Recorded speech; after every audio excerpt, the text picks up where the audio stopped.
What's up fellow hunters, Nox here, welcome to another exciting build video. Today we're going to talk about the two best heavy bowgun builds for spread ammo. You can choose between a maximum DPS and a extra safe and comfortable shield build. Let's get right into it. We're going to start with the maximum DPS build. For this one, I'm using a spread level 3 talisman. If it has 2 level 2 slots, that is already enough. And you can get that super easily with the Cycloss melding. Weapon of choice is the Valkana heavy bowgun. With ammo up level 3, it has a spread level 3 capacity of 6 bullets per clip. This bowgun can reload spread level 3 ammo while moving, which is a great benefit when not using a shield. It also offers a very good variety of extra utility ammos, such as sticky, exhaust, paralysis, and sleep. The first thing we need to address are the gun performance skills. These are very important and can actually change your playstyle. We have reload speed, recoil down, and ballistics. This will improve reload speed, gun recoil, and range. Ammo up level 3 will simply add 1 extra bullet to most ammo clips. We also have tune up level 2, which increases raw attack further when using power barrels on heavy bowguns. Now we're going to take a look at the damage increasing skills. Since we're using spread ammo, the first thing is of course spread up,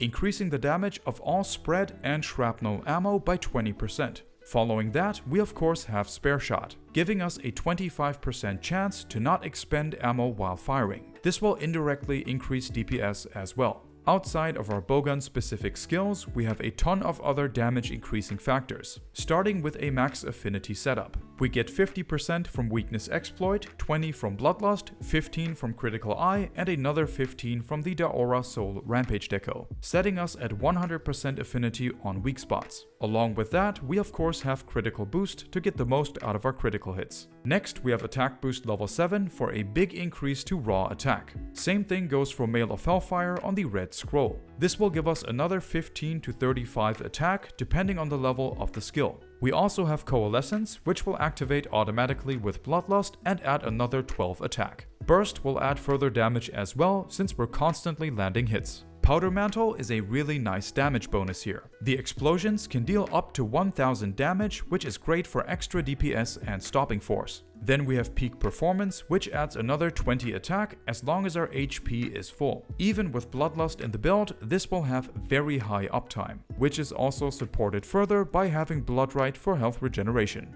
And if you don't like using Peak Performance for any reason, you can swap out the decorations for anything else you might like. Aside from all that, we have a bunch of skills for extra comfort. Intrepid Heart, Stun Resistance, Evade Extender, Shockproof, and the Bloodright I mentioned a moment ago. Due to the super high damage and extra utility, this build is an amazing choice for multiplayer quests. This is what my current augments are looking like if you're trying to recreate a similar version of the build. Underneath the augmentation status, you can see which augmenting method I used. Cool thing is, we're using 3 pieces that can all sacrifice a skill to use one of the advanced augmenting methods. That makes things really easy because there are only 2 things that are really recommended here. Getting a triple slot upgrade on the waist by using the slot plus augmenting method, and getting 1 level of Mail of Hellfire on any of the parts. After that, you can decide if you want to go for more levels of Mail of Hellfire like I did, or go for anything else. If you don't want or need Bloodright, a good choice would be going for another triple slot upgrade. Or you can use the skill plus augmenting here instead for easier access to Mail of Hellfire.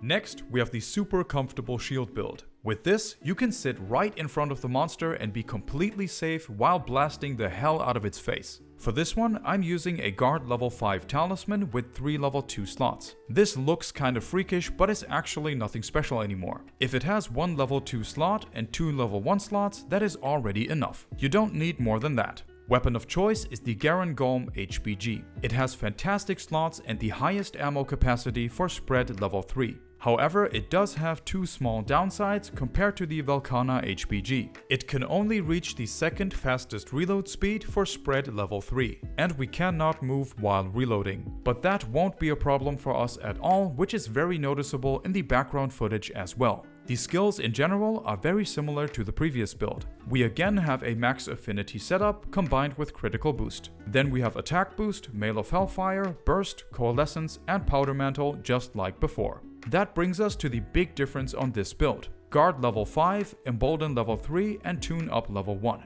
This skill combination makes the tiny shield we have on heavy bowguns as strong as a lance or gun lance shield, which is fantastic. And the guard up skill will make unblockable attacks blockable, as well as decrease any damage we take while blocking. These 4 skills combined give us maximum guarding capabilities. This is what allows us to sit right in the monster's face without having to worry about any attack. And even if we do somehow fail to block an attack, we still have Intrepid Heart as an extra safety net. On top of that, we're also completely immune to stun and have Evade Extender for increased mobility. This is one of the most comfortable and easy to use builds in the entire game. On another side note, you can drop 1 level of guard up to add Coalescence into the build if needed. Since my talisman had Coalescence as a side skill, I didn't have to do that.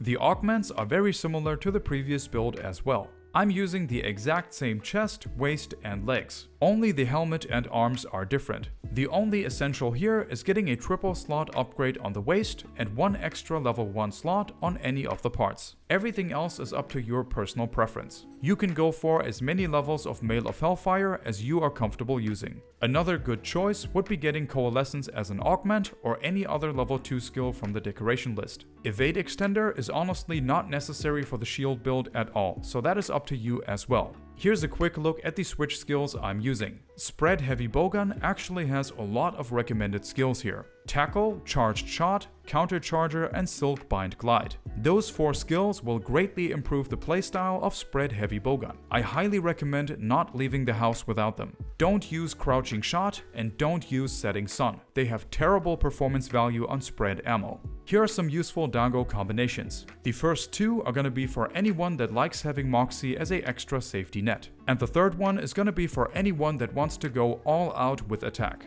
You can of course eat for the Dango Weakener skill as well, but keep in mind that it has reduced value in anomaly investigations. For the best Pierce Ammo heavy bowgun builds in Sunbreak, check out this video right here. Thanks for watching, take it easy, and I'll see you in the next one.